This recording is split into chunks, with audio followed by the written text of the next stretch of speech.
Good morning, students. Today we are going to do Astrologers Day short questions. So, Raju, yesterday in class we completed 1 to 7. So, now we will do 8 to 12. So, the eighth question is, what would the astrologer have done if he had continued to live in his old village? ਕਹਿੰਦੇ ਜਿਹੜਾ ਪੰਡਿਤ ਹੈ astrologer ਹੈ ਉਹ ਕੀ ਕਰਦਾ ਜੇਕਰ ਉਹ ਜਾਰੀ ਰੱਖਦਾ ਆਪਣੇ ਪਿੰਡ ਵਿੱਚ ਹੀ ਰਹਿਣਾ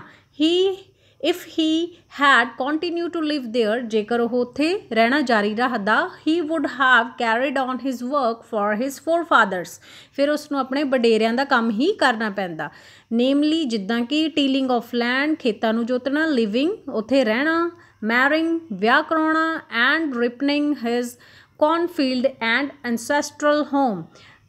ਜਿਹੜੀ ਕੌਰਨਫੀਲਡ ਹੁੰਦੀਆਂ ਨੇ ਮੱਕੀ ਦੇ ਖੇਤ ਹੁੰਦੇ ਹਨ ਉਹਨਾਂ ਨੂੰ ਰਿਪਨਿੰਗ ਮੀਨਸ ਪੱਕਦੇ ਹੋਏ ਦੇਖਦਾ ਅਤੇ ਆਪਣੇ ਇੰਸੈਸਟਰਲ ਹੋਮ ਦੇ ਵਿੱਚ ਰਹਿੰਦਾ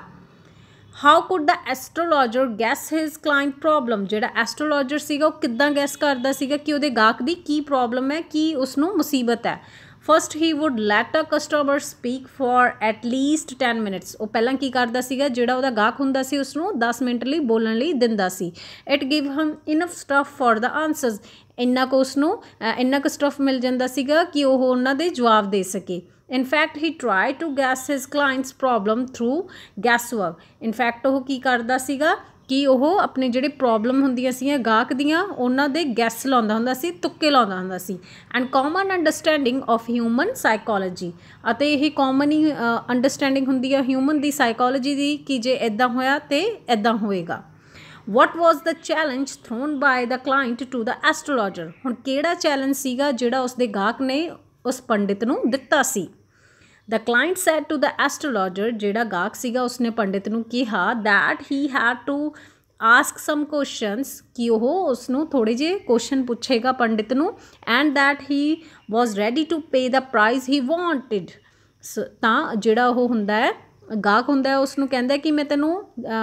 ਪੈਸੇ ਦਊਂਗਾ ਜਿੰਨੇ ਵੀ ਤੂੰ ਚਾਹੇਂਗਾ but he challenge the astrologer that if he was founded baffling ਪਰ ਉਹ ਕੀ ਚੈਲੰਜ ਦਿੰਦਾ ਹੈ ਪੰਡਿਤ ਨੂੰ ਕਿ ਜੇਕਰ ਉਸਨੂੰ ਪਤਾ ਲੱਗ ਗਿਆ ਕਿ ਉਹ ਗਲਤ ਆਨਸਰ ਦੇ ਰਿਹਾ ਹੈ he would have to return his money with interest ਅਤੇ ਉਸਨੂੰ ਜਿਹੜੇ ਉਹਦੇ ਪੈਸੇ ਹਨ ਡਬਲ ਕਰਕੇ ਵਾਪਸ ਕਰਨੇ ਪੈਣਗੇ how could the astrologer rightly guess the past of client ਉਹ ਕਹਿੰਦੇ ਜਿਹੜਾ ਐਸਟਰੋਲੋਜਰ ਸੀਗਾ ਪੰਡਿਤ ਸੀਗਾ ਉਸਨੇ ਕਿੱਦਾਂ ਸਹੀ ਗੈਸ ਕਰ ਲਿਆ ਸੀਗਾ ਉਹਦਾ ਜਿਹੜਾ ਪਾਸਟ ਸੀਗਾ ਉਸਦੇ ਜਿਹੜੇ ਬੀਤੇ ਹੋਏ ਦਿਨ ਸੀਗੇ the astrologer already knew that client ਜਿਹੜਾ ਐਸਟਰੋਲੋਜਰ ਸੀ ਪੰਡਿਤ ਸੀ ਉਹ ਜਿਹੜੇ ਕਲਾਇੰਟ ਨੂੰ ਗਾਹਕ ਨੂੰ ਪਹਿਲਾਂ ਹੀ ਜਾਣਦਾ ਸੀ he was the same man he had stabbed a few years ago and left for dead ਇਹ ਉਹੀ ਇਨਸਾਨ ਸੀਗਾ ਜਿਸ ਨੂੰ ਪੰਡਿਤ ਨੇ ਮਾਰਨ ਦੀ ਕੋਸ਼ਿਸ਼ ਕੀਤੀ ਸੀ ਅਤੇ ਮਾਰਨ ਦੇ ਲਈ ਛੱਡਤਾ ਸੀਗਾ that was why he could rightly guess his past ਇਸ ਕਰਕੇ ਉਸਨੇ ਉਸਦਾ ਜਿਹੜਾ ਪਾਸਟ ਸੀਗਾ ਸਹੀ ਗੈਸ ਕਰ ਲਿਆ ਸੀਗਾ what did the astrologer tell his wife ਉਸਨੇ ਆਪਣੀ ਜਿਹੜਾ ਪੰਡਿਤ ਸੀਗਾ ਉਸਨੇ ਆਪਣੀ ਘਰ ਵਾਲੀ ਨੂੰ ਕੀ ਕਿਹਾ